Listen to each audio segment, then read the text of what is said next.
కూడి ఉన్న అందరికి కూడా ప్రభు యేసుక్రీస్తు నామములో నా యొక్క హృదయపూర్వకమైన వందనాలు, దేవునికి స్తోత్రాలు. ప్రియులారా, ఈ రోజున ఈ రీతిగా మరొకసారి మీ ఎదుటికి రావడానికి ప్రభు చక్కటి అవకాశాన్ని ఇచ్చి ఉన్నాడు. ఈ అవకాశం నాకు ఇచ్చినందుకు ప్రభునందు నేను ఎంతగానో సంతోషిస్తూ ఉన్నాను. ప్రియులారా, ఈ యొక్క కార్యక్రమాల ద్వారా మీరు ఎంతగానో బలపరచబడుతున్నారు, ఎంతగానో మీ ఆత్మీయ జీవితంలో ఎదుగుదలలోకి వస్తున్నారని నేను ఎంతగానో సంతోషిస్తున్నాను. కొంతమంది ఫోన్ల ద్వారా, మరి కొంతమంది మెసేజ్ల ద్వారా గాను అన్నా మీరు చెప్తున్న వాక్యాలు ప్రభు మాతో మాట్లాడుతున్నాడన్న అని తెలియజేసినప్పుడు మీరు ఇస్తున్నటువంటి కామెంట్స్ని బట్టి నేను ఎంతగానో సంతోషిస్తున్నాను. ఈ సమయంలో మీకు ఒక చిన్న విషయాన్ని చెప్పి ఆ తదుపరి వాక్య సందేశానికి వెళ్తున్నాను. ప్రియులారా, ఈ ఒక వాక్య సందేశాలు మీకు ఎంతగానో ఆశీర్వాదకరంగా ఉంటున్నాయి. అదే రీతిగా ఈ ఛానల్ లవ్ ఆఫ్ క్రైస్ట్ అనేటువంటి ఛానల్ మీరు సబ్స్క్రైబ్ చేసుకొని మీకు తెలియని వారికి కూడా ఈ యొక్క వాక్య సందేశాలని వారికి అందించడానికి ప్రయత్నం చేయండి. ఎందుకనంటే మన ద్వారా ఇతరులకు సువార్త ప్రకటించబడడం అనేది ఎంతో గొప్ప భాగ్యం. సో ఇటువంటి పరిస్థితుల్లో ఇతరులకు ఎలా వెళ్ళి మనం సువార్త చెప్పలేం. కానీ దేవుడు ఇచ్చిన ఈ కృపను బట్టి మీకు తెలిసిన వాళ్ళకి ఈ యొక్క వీడియోస్ని షేర్ చేసి ఈ ఛానల్ లవ్ ఆఫ్ క్రైస్ట్ అనేటువంటి ఛానల్ని సబ్స్క్రైబ్ చేసుకోండి. ఇలాంటి మరెన్నో నూతనమైనటువంటి వర్తమానములు మీ ఎదుటికి తీసుకురావడానికి నేను ప్రయత్నం చేస్తున్నాను. మీ అనుదిన ప్రార్థనలో కూడా జ్ఞాపకం చేసుకొని ఈ పరిచర్య కోసమే మీరు ప్రార్థించాల్సిందిగా ప్రభు పేరుట తెలియజేస్తున్నాను. మీ అందరికీ మరొకసారి వందనాలు తెలియజేస్తూ ప్రార్థన చేసుకొని వాక్య సందేశంలోకి వెళ్దాం. దయచేసి మీరు ఎక్కడుండి ఈ యొక్క మాటలు వింటున్నారో, ఎక్కడుండి అయితే ఈ యొక్క లైవ్ చూస్తున్నారో మీరందరూ కూడా ప్రార్థనలు ఏకీభవించాల్సిందిగా తెలియజేస్తున్నాను. మహాపరిశుద్ధుడు అయిన యేసయ్య, మీకు వందనాలు, స్తుతులు, స్తోత్రములు ప్రభా. ఈ యొక్క సాయంత్రకాల సమయమున ఈ రీతిగా నేను స్తుతించడానికి, నేను ధ్యానించడానికి ప్రభా, అత్యల్పులము అభాగ్యులమైన మాకు తండ్రి నువ్వు ఇచ్చినటువంటి కృప కొరకే నీకే స్తోత్రాలు ప్రభా. ఈ యొక్క కార్యక్రమం ద్వారా ఎందరో బిడ్డలు బలపరచబడుతున్నారు, అందుని బట్టి నీకే స్తోత్రములు నాయన. మరొకసారి నీ బిడ్డలతో వాక్యాన్ని పంచుకున్నకు ప్రభా, నువ్వు ఇచ్చినటువంటి కృపను బట్టి నీకు స్తోత్రాలు అయ్యా. అల్పుడు నేను ఇక్కడ నిలబడి ఈ మాటలు ప్రకటిస్తుండగా నన్ను నీ సిలువ చాటును మరుగు చేసుకొని మీరే బిడ్డలతో మాట్లాడి నడిపించమని యేసుక్రీస్తు నామం పేరిట ఈ ప్రార్థనని సమర్పిస్తున్నాము తండ్రి, ఆమేన్. హల్లెలూయా. మంచిది, లేఖనాన్ని చదువుకొని దేవుని యొక్క వాక్య సందేశంలోకి వెళ్దాం. పరిశుద్ధ గ్రంథములో నుండి లూకా సువార్త 8వ అధ్యాయము 24, 25 వచనాలు చదువుకొని దేవుని యొక్క వర్తమానంలోకి వెళ్దాం. లూకా సువార్త 8వ అధ్యాయము 24, 25 వచనాలు. గనుక ఆయన యొద్దకు వచ్చి, ప్రభువా ప్రభువా నశించిపోవచ్చున్నామని చెప్పి ఆయనను లేపిరి. ఆయన లేచి గాలిని నీటి పొంగును గద్దింపగానే అవి అణగి నిమ్మళమాయెను. అప్పుడు ఆయన, మీ విశ్వాసం ఎక్కడ అని వారితో అనెను. అయితే వారు భయపడి, ఈయన గాలికిని నీళ్లకును ఆజ్ఞాపించగా అవి లోబడుచున్నవే, ఈయన ఎవరో అని ఒకరితో ఒకడు చెప్పుకొని ఆశ్చర్యపడి. దేవునికి స్తోత్రం. చదవబడిన యొక్క లేఖన భాగం మన వినికిడిలో దీవించబడి స్థిరపరచబడును గాక. ప్రియులారా, చాలా మంది ఈ రోజున భక్తి చేస్తున్నాము అని చెప్పుకుంటున్నారు, కానీ చేస్తున్నటువంటి భక్తి ఎవరికి చేస్తున్నాం, ఆ భక్తి జీవితాన్ని ఎవరిని ఆధారం చేసుకుని మనం చేస్తున్నాము అనేది గమనించి భక్తి చేయాలి. చిన్న సందర్భం జరిగింది ఇక్కడ లేఖన భాగం మనం చదువుకున్నటువంటి యొక్క విషయంలో 24, 25 వచనాల్లో. ఒకానొక రోజున యేసుక్రీస్తు ప్రభువారు తన శిష్యులు సముద్రం మీద పడవ ప్రయాణం చేసుకుని వెళుతూ ఉన్నారు. వెళుతూ ఉన్నటువంటి సమయంలో ఆకస్మికముగా గాలి తుఫాను వచ్చింది. యేసుక్రీస్తు ప్రభువారు నిద్రపోతున్నారు. నిద్రిస్తూ ఉన్నారు. ఆయన పడవ అంచున అడుగు భాగం నిద్రిస్తూ ఉన్నారు. నిద్రిస్తున్నటువంటి సమయంలో ప్రియులారా గమనించండి, ఆకస్మికముగా గాలి తుఫాను వచ్చేసరికి ఆయన 12 మంది శిష్యులు భయాందోళనకి గురయ్యారు.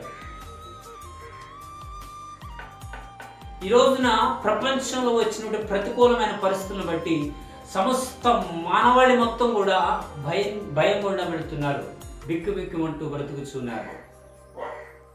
ఆనాడు శిష్యులు ఎలాగైతే భయపడుతూ ఉన్నారో ఈ రోజున ప్రపంచం కూడా అదే భయం గుండా వెళుతుంది, లోకంలో వచ్చినటువంటి ప్రతికూలమైన పరిస్థితులను బట్టి. ప్రియులారా, గమనించాలి, శిష్యులతో యేసుక్రీస్తు ప్రభువారు ఉన్నారు. ఆయన నిద్రిస్తూ ఉన్నాడు. నిద్రిస్తూ ఉన్నటువంటి సమయంలో గాలి తుఫాను వచ్చి పడ్డది. అలా గాలి తుఫాను వచ్చినటువంటి సమయంలో శిష్యులందరూ కూడా భయాందోళనకు గురయ్యి యేసుక్రీస్తు ప్రభువారిని లేపుతున్నారు. ప్రభువా మేము నశించిపోతున్నామయ్యా, నీకు చింత లేదా, మమ్మల్ని రక్షించండి అని యేసుక్రీస్తు ప్రభువారిని శిష్యులు లేపినప్పుడు ఆయన లేచి గాలిని తుఫాను గద్దించగానే ఆ గాలి తుఫాను నిమలపరచబడ్డది. అలా నిమలపరచబడిన తర్వాత యేసుక్రీస్తు ప్రభువారు శిష్యుల వైపు తిరిగి ఒకే ఒక మాట అంటాడు, మీ విశ్వాసం ఎక్కడా? ఇక్కడ వచ్చిన ప్రశ్న, ఏమండి అంత భయంకరమైన గాలి తుఫాను వస్తూ ఉంటే యేసుక్రీస్తు ప్రభువారికి అసలు నిద్ర ఎలా పట్టింది? నిన్ను కాపాడువాడు కొనుకడు నిద్రపోడు అని చెబుతున్నాడు కదా, అంత అపాయకరమైన పరిస్థితులలో ఆయనకి ఎలా నిద్ర పట్టింది? ఒకసారి మనం ఆలోచన చేసినట్లయితే ఆయన నిద్ర వచ్చి నిద్రపోలా, వారి విశ్వాసాన్ని పరీక్షించడానికి. స్తోత్రం చెప్పండి, హల్లెలూయా హల్లెలూయా. వారి విశ్వాసాన్ని పరీక్షించడానికి ప్రభు నిద్రించాడు. కానీ వారి విశ్వాసం అల్ప విశ్వాసం. ప్రభు వెంటనే వారి వైపు తిరిగి మీ విశ్వాసం ఎక్కడా అని చెప్పగానే అంతా నిమలమైపోయింది. ఆ జరిగిన తదుపరి వారిలో 12 మందిలో ఒకరితో ఒకరు అనుకుంటున్నారు, ఈయన ఎవరో?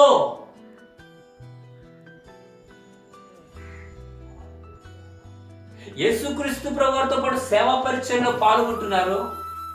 యేసుక్రీస్తు ప్రభువారు ఎక్కడికి వెళ్తే అక్కడికి వెళుతున్నారు. ఆయన ఏ కార్యాలు చేస్తే ఆ కార్యాలు కళ్ళారా చూస్తున్నారు. కొన్ని 2-3 సంవత్సరాల నుంచి యేసుక్రీస్తు ప్రభువారితో పాటు పరిచర్యలో పాల్గొంటున్నారు. కానీ ఆయన ఎవరో అనే విషయం సంపూర్ణంగా తెలుసుకొనకుండానే భక్తి చేస్తున్నారు. ఈరోజు చాలా మందిలో నాన్న మందిరానికి వస్తున్నావు, ప్రార్థనలు చేస్తున్నావు, వాక్యాన్ని వింటున్నావు, పాటలు పాడుతున్నావు, ఇంకా యేసుక్రీస్తు ప్రభు ఎవరో అన్నటువంటి సందిగ్ధ పరిస్థితుల మధ్యలో నువ్వు కొట్టుమిట్టుకులాడుతూ ఉన్నావు. దేవుని ప్రియులారా, ఈ రోజున నువ్వు భక్తి చేస్తున్నావు అంటే సరిపోదు. ఆ భక్తి ఎవరిని ఆధారం చేసుకొని చేస్తున్నావు, అసలు నువ్వు ఎవరిగా భక్తి చేస్తున్నావు అనే విషయం నువ్వు గమనించగలగాలి. ఆయన ఎవరో, ఆయన ఎవరో ఈ రోజు వరకు ఒకవేళ ఈ మాటలకి ఎవరైనా చెప్పారో చెప్పలేదో నాకు తెలియదు. కానీ ప్రియులారా, ఈ రోజు ఈ యొక్క లైవ్ కార్యక్రమం ద్వారా దేవుడితో మాట్లాడుతున్నాడు తెలుసా. ఆయన ఎవరో ఈ రోజు నువ్వు తెలుసుకోవాలి. యేసుక్రీస్తు ప్రభువారు ఏమై ఉన్నాడో నువ్వు గ్రహించాలి. నువ్వు గ్రహించి ఇక మీదనే సరే నీ భక్తి అనేది సంపూర్ణమైనదిగా ఉండాలి. స్తోత్రం చెప్తా, హల్లెలూయా. ఆయన ఎవరో ఆనాడు యేసుక్రీస్తు ప్రభువారితో ఉన్నటువంటి శిష్యులకే ఆ డౌట్ వస్తే మరి రోజున ఒకవేళ ఈ ప్రశ్న నీలో కూడా ఉన్నదేమో. ఆయన ఎవరోనండి? చాలా మంది తెల్లబట్టలు వేసుకుంటున్నారు, ప్రతి ఆదివారం వస్తే మందిరానికి పరుగులు తీస్తున్నారు, మా దేవుడు గొప్ప అంటే మా దేవుడు గొప్ప అంటున్నారు. అసలు ఆయన ఎవరు అనే ప్రశ్న ఒకవేళ నీలో ఉన్నట్లయితే ఆ ప్రశ్నకు జవాబుగా దేవుడు ఈ రోజు నీతో సూటిగా మాట్లాడుతున్నాడు. ఏంటి తెలుసా? ఆయన ఎవరో నువ్వు గ్రహించాలని ఈ రోజున సమయాన్ని బట్టి ఒక 2-3 విషయాలు ఆయన ఎవరో మీకు తెలియజేయాలని ఆశపడుతున్నాను. మొట్టమొదటిగా మత్తయి సువార్త 1వ అధ్యాయము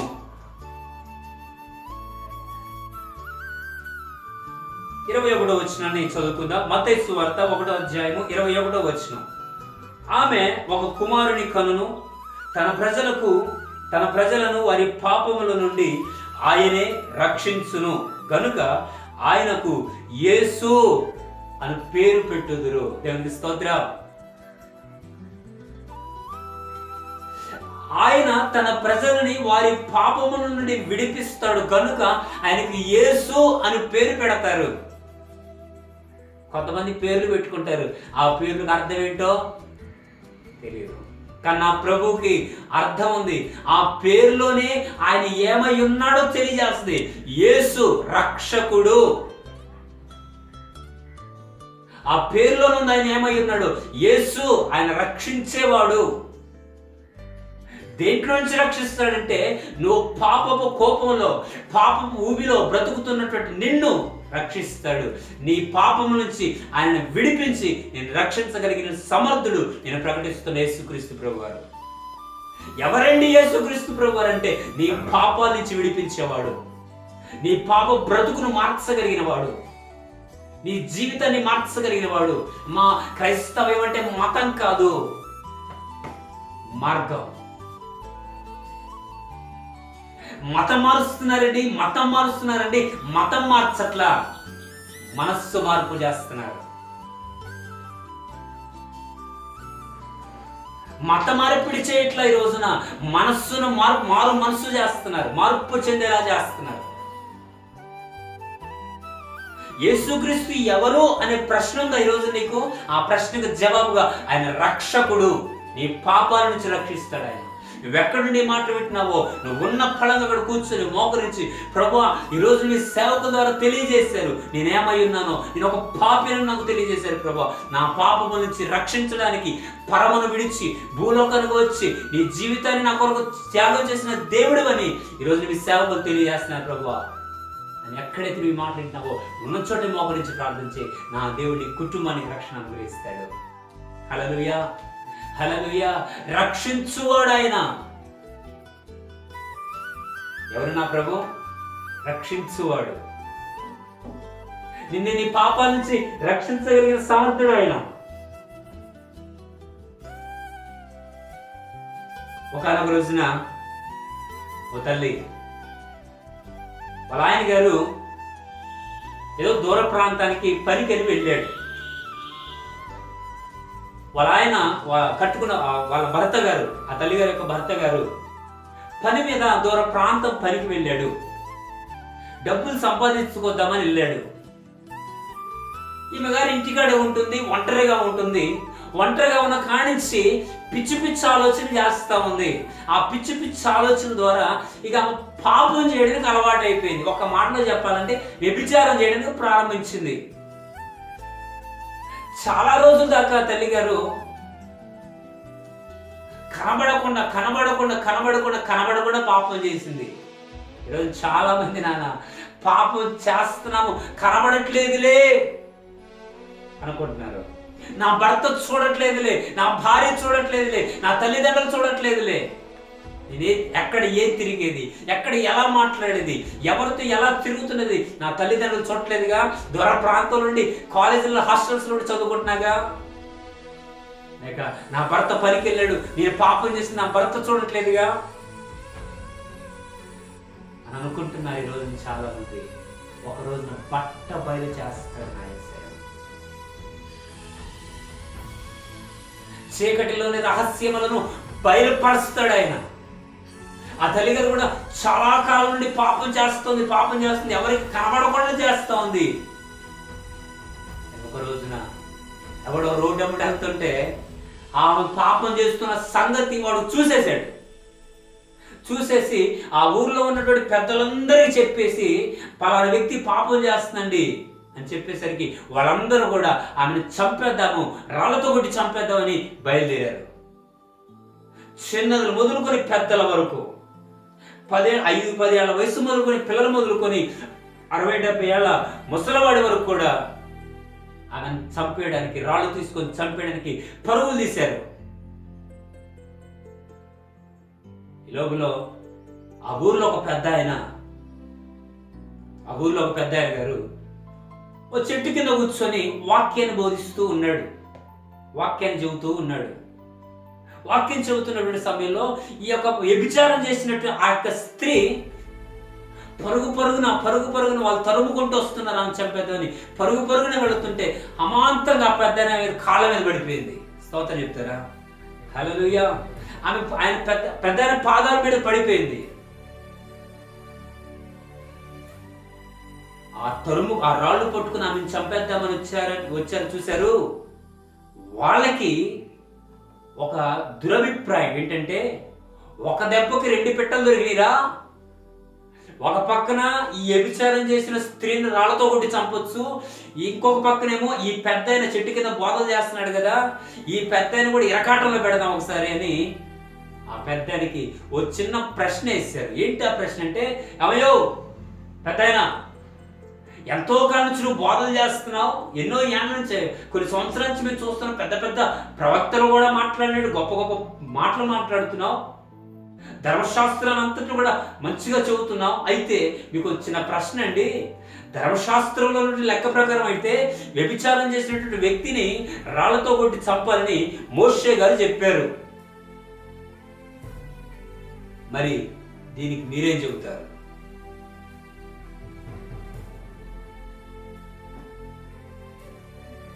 దీనికి మీరేం చెబుతారు అనేసరికి ఆ పెద్దాయన సైలెంట్గా జవాబు ఇవ్వకుండా కూర్చొని ఏదో నేల మీద రాస్తా ఉన్నాడు.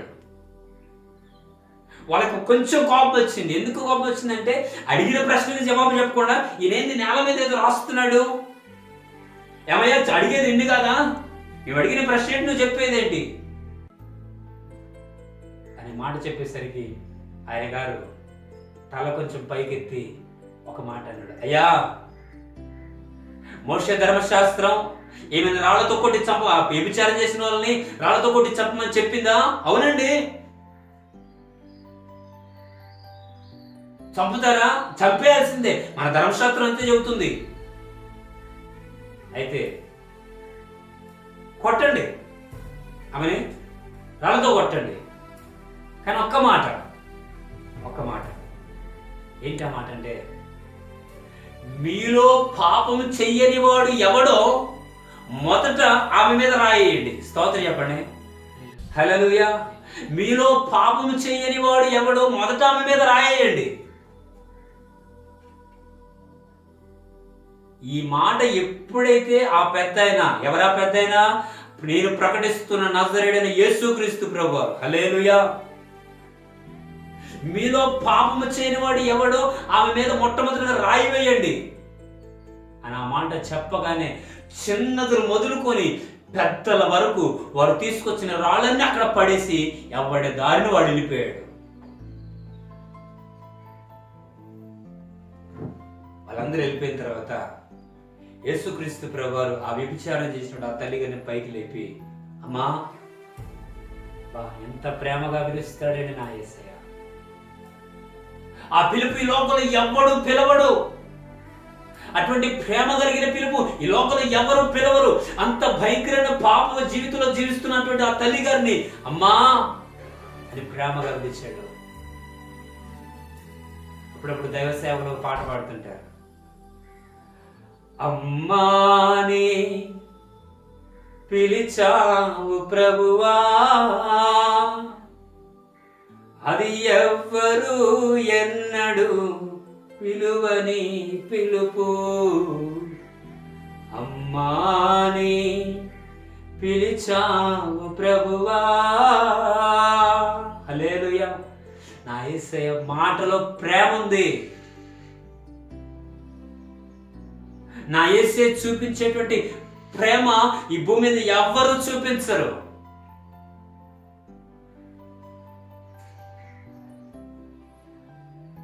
అమ్మగారు అనుకుంది, ఈ రోజుతో నా పని అయిపోయింది అనుకుంది. కానీ ఎవరి దగ్గరకు వచ్చి ఎవరి పాదాల మీద పడుతుందో తెలుసా? పాపాలు క్షమించి రక్షించగలిగినటువంటి రక్షకుడి దగ్గరకు ఆమె వచ్చింది. స్తోత్రం చెప్పండి. హల్లెలూయా. ఆయన దగ్గరకు వస్తే నీకు క్షమాపణ ఇస్తాడు ఆయన. యెహోవా యొద్ద ఏమి దొరుకును అంటే ఆయన యొద్ద కృప, అట్ ద సేమ్ టైం క్షమాపణ దొరుకుతుంది. పాపాలు క్షమించడానికి లోకానికి వచ్చినటువంటి మహనీయుడు నేను ప్రకటిస్తున్న ప్రభు. ఎవరైనా ఈయన ఎవరో అని శిష్యులు ఆ రోజున వారిలో వాళ్ళు ప్రశ్న వేసుకున్నారు. ఒకవేళ ఈ ప్రశ్న నీకున్నట్లయితే విను, దానికి జవాబుగా ప్రభు అన్నాడు, ఆయన రక్షకుడు. నువ్వు ఎటువంటి పరిస్థితుల్లో ఉన్న రక్షిస్తాడు ఆయన. ఎటువంటి భయంకర విపత్తుకర పరిస్థితుల్లో నేను రక్షిస్తాడు. రక్షకుడు ఆయన ప్రభు, ఆయన పేరు. ఇప్పటివరకు ఈ మాట ఎవరు చెప్పలేదేమో, ఈరోజు నీకు దేవుడు మాట్లాడుతున్నాడు. ఆ రక్షకుడి దగ్గరకు వచ్చి నీ జీవితాన్ని సమర్పించుకుంటావా? నీ బ్రతుకులు మార్చి, ఎక్కడైతే అవమానపరచబడ్డావో, ఎక్కడైతే నిందించబడ్డావో, ఎక్కడైతే అవహేళనగా మాట్లాడుకోబడ్డావో, అక్కడే నా దేవుడు నిన్ను హెచ్చించి అనేకులకి ఆశీర్వాదకరంగా మలుస్తాడు.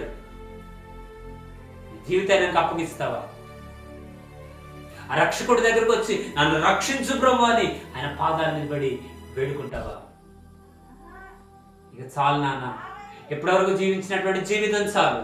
ఇప్పటివరకు ఆ తల్లి గారు ఇప్పటివరకు ఎవరికి కనబడకుండా పాపం చేసింది. అనుకుంటున్నాను చేస్తున్న పాపం ఎవరికి కనబడలేదని. ఈరోజు దేవుడు ఈ వాక్యం ద్వారా నీతో సూటిగా మాట్లాడుతున్నాడు. నీ యొక్క పాపాన్ని విడిచిపెట్టి ఆయన యొద్దకు రా. ఆయన జీవితం ఆయనకు నీకు నిత్య జీవాన్ని అనుగ్రహిస్తాడు. ఎవరైనా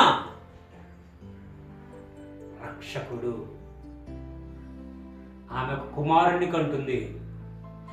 ఆయన తన ప్రజల పాపముల నుంచి ఆయన రక్షిస్తాడు కనుక ఆయనకి యేసు అనే పేరు పెట్టబడును. యేసు అనే పేరుకు అర్థం రక్షకుడు. అవిచారం చేసిన స్త్రీతో అంటాడు, అమ్మా నిన్నెవ్వరూ శిక్షించలేదా అంటే, లేదు ప్రభు. నా ప్రభు అంటాడు, నేను నిన్ను శిక్షించాను. హల్లెలూయా. ఎంత ప్రేమమయుడండి. కొంతమంది మూర్ఖులు అంటారు, అంటే ఆయన చెప్పాడు కదా, మీలో పాపం చేయని వాడు ఎవడో మొదట మీ మీద రాయి వేయండి అంటే, అక్కడ ఉన్న వాళ్ళందరూ పాపం చేసిన వాళ్ళే వెళ్ళిపోయారు. కొంతమంది మూర్ఖులు మాట్లాడుతుంటారు. యేసుక్రీస్తు ప్రభు కూడా ఆమె శిక్షించలేదంటే, ఒకవేళ ఆయన కూడా పాపం ఉందేమో. పాపం ఉండి ఆయన చేయవేయకుండా లేడు. ఆయనలో ఏ మాత్రం పాపం లేదు. ఎందుకంటే ఆయన పరిశుద్ధుడు. ఆయన జీవితం పరిశుద్ధం, ఆయన పుట్టుక పరిశుద్ధం, ఆయన జీవిత విధానం పరిశుద్ధం, ఆయన పేరే పరిశుద్ధుడు. మరి ఎందుకైనా ఆమెను శిక్షించలేదంటే, దుష్టుడు మరణము నొందుట ఆయనకి ఇష్టం కాదు.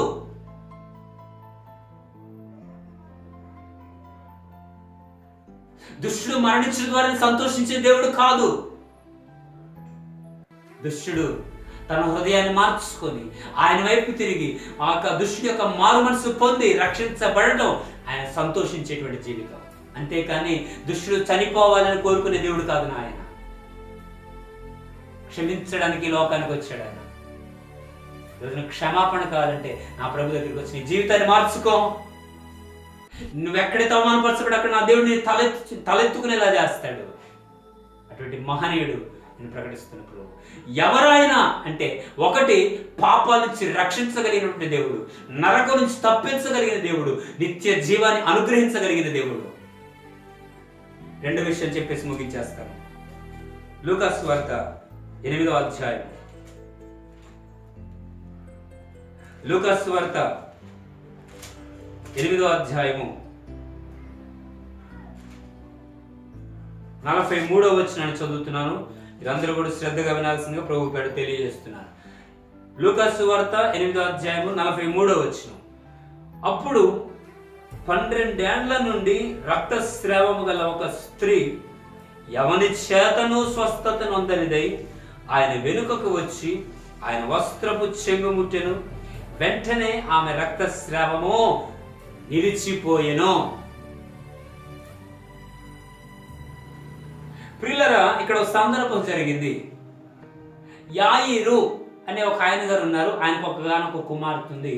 ఆమె ఆ యొక్క బిడ్డకి రోగం వస్తే ఆ రోగాన్ని బట్టి ఆమె చనిపోవడానికి సిద్ధంగా ఉంది. ఆ యాయిరు అనేటువంటి ఒక వ్యక్తి వచ్చి, అయ్యా నా బిడ్డను భవిష్యత్తుగా రండి అని పిలుచుకొని తన ఇంటికి తీసుకెళ్తా ఉన్నాడు. తీసుకెళ్తున్న సమయంలో అనేక మంది జన సమూహము ఆయనను ముట్టుకోవాలి, ఆయన వస్త్రాన్ని ముట్టుకోవాలి, ఆయన మీద పడితే చాలు, ఆయన ముట్టుకుంటే చాలు అని అనేక మంది ప్రజలు వచ్చి ఆయన మీద పడుతున్నాడు. అదే గుంపులో ఒక తల్లిగారు కూడా ఉంది. ఆ తల్లిగారికి ఉన్నటువంటి భయంకరమైనటువంటి సమస్య ఏంటంటే, 12 ఏళ్ల నుంచి రక్తస్రావంతో బాధపడుతుంది. 12 సంవత్సరాల నుంచి ఎవరికి చెప్పుకోలేని భయంకరమైనటువంటి రోగం చేత బాధపడుతున్న తల్లి. చాలామంది వైద్యుల దగ్గరికి వెళ్ళింది, చాలామంది ఆ దెయ్యాలు వెళ్ళగొట్టే వాళ్ళ దగ్గరికి వెళ్ళింది, చాలామంది అనేక మంది సలహాలు తీసుకుంది, కానీ ఎన్నో నాటు వైద్యాలు కూడా చేసింది, కానీ ఎటువంటి ప్రయోజనం లేకుండా పోయింది తల్లిగారి జీవితంలో. కానీ ఎవరో చెప్పున్నారు ఆమె గారికి, అమ్మా ఈ రోజున మన ప్రాంతంలో రక్షకుడు అనేటువంటి ఒక ఆయన గారు సంచరిస్తూ ఉన్నాడు, ఆయన గారి దగ్గరికి వెళ్తే ఎటువంటి సమస్యకైనా పరిష్కారం దొరుకుతుంది అని ఎవరో చెప్పితే, ఆమె గారికి ఉన్న సమస్యను బట్టి నలుగురిలో వెళ్ళిన ఆ సమస్య చెప్పుకుంటే నేను ఒక విధంగా చూస్తాను ఒక ఆలోచనతో యేసుక్రీస్తు ప్రభువు దగ్గరికి రహస్యంగా వెళుతుంది. అన్ని వేల మంది ప్రజల్లో రహస్యంగా వెళ్ళింది. ఆమె ఏ విశ్వాసం తెలిందో ఆ విశ్వాసమే ఆమెను స్వస్థపరిచింది. దేవునికి స్తోత్రం. వెళ్ళేసి ఆయన వస్త్రపు చెంగును అలా పట్టుకుంది. 12 ఏళ్ల నుంచి రక్తస్రావంతో బాధపడుతున్న ఆ తల్లి ఆ క్షణమే స్వస్థత పొందుకుంది. దేవునికి స్తోత్రం. ఈ రోజున ఎటువంటి బలహీనతలు ఉన్నా, ఎటువంటి అనారోగ్యంలో ఉన్నా నా దేవుడు నిన్ను స్వస్థపరిచేవాడు. ఆయన ఎవరో ప్రశ్న ఉందా? జవాబు, ఆయన స్వస్థపరచువాడు. నిన్ను స్వస్థపరచు యెహోవాను నేనే. నా ప్రభువు కొన్ని వేల సంవత్సరాల క్రితం చెప్పాడు. ఈరోజు నీ ఏ యొక్క బలహీనతలో ఉండి ఈ మాటలు వింటున్నావేమో, ఎంతో మంది దగ్గరికి వెళ్ళావు, నీ రోగానికి పరిష్కారం దొరకల, ఎన్నో వేల మందిని సందర్శించావు, అయినా నీ యొక్క ప్రశ్నకి జవాబు దొరకల. ఈరోజు నా ప్రభు నీతో మాట్లాడుతున్నాడు. ఎటువంటి బలహీనత అయినా సరే ప్రభు నిన్ను స్వస్థపరుస్తాడు, నీకున్న రోగం నుంచి విడిపిస్తాడు. అయితే నువ్వు చేయాల్సిన ఒకటి, నువ్వు ఎక్కడుండి మాట్లాడుతున్నావో నా ప్రభువుకి సంపూర్ణంగా నీ జీవితాన్ని అప్పగించుకో. ఆ తల్లిగారు రక్తస్రావం కలిగిన స్త్రీతో నా ప్రభు అంటాడు, నీ విశ్వాసమే నిన్ను స్వస్థపరిచింది. ఈ రోజున నువ్వు వింటున్న ఈ మాటలు నువ్వు విశ్వసిస్తే నా దేవుడు నన్ను యేసుక్రీస్తు ప్రభువు నన్ను స్వస్థపరుస్తాడు నువ్వు కనుక విశ్వసించినట్లయితే నా ప్రభు ఈ క్షణమే నిన్ను ముట్టి స్వస్థపరచును గాక. ఒకటి, ఆయన ఎవరో అనే ప్రశ్నకి జవాబు ఆయన పాపులను రక్షించడానికి వచ్చినటువంటి రక్షకుడు.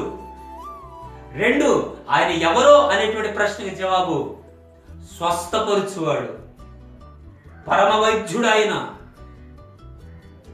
దగ్గరకు వచ్చి నీకున్న సమస్యను చెప్పుకుంటే ఖచ్చితంగా నీ సమస్యకి పరిష్కారం ఇవ్వగలిగినటువంటి దేవుడు నేను ప్రకటిస్తున్న నజరేయుడైన యేసు. కళ్ళు మూసుకుందాం, ప్రార్థన చేసుకుందాం. మహాపరిశుద్ధుడైన దేవానికి వందనాలు. ఈ సమయంలో ప్రభువా నాతో మాతో సూటిగా మాట్లాడారు, అందును బట్టి నీకు స్తోత్రం. నువ్వెవరో ఇన్ని రోజుల నుంచి మందిరానికి వస్తున్నావు, కానీ నువ్వెవరో మాకు సంపూర్ణంగా తెలియకుండా భక్తి చేస్తున్నావు నాయన. ఆనాడు శిష్యులు కూడా కొన్ని సంవత్సరాల నుంచి నీతో ఉన్నారు, కానీ నువ్వెవరో తెలియకుండానే వారితో నడిచారు. ఆ గాలి తుఫాను గద్దించిన వెంటనే వాళ్ళకు ఒక ప్రశ్న వచ్చింది, ఈయన ఎవరో? గాలిని తుఫాను గద్దించిన వెంటనే అవి ఈయనకు లోబడుచున్నవే, ఈయన ఎవరో? పిల్లరా, ఒకవేళ ఈ ప్రశ్న నీకున్నదా? ఆయన రక్షకుడు, నేను రక్షిస్తాడు. ఆయన స్వస్థపరుచువాడు, నేను స్వస్థపరుస్తాడు. నీ జీవితాన్ని నేను అప్పగించుకో, ప్రార్థించుకో. మహాపరిశుద్ధుడు అయిన దేవాలయం ఎత్తబడిన ఈ మాటలు ప్రతి ఒక్కరి జీవితాల్లో ఫలభరితంగా మార్చండి అయ్యా.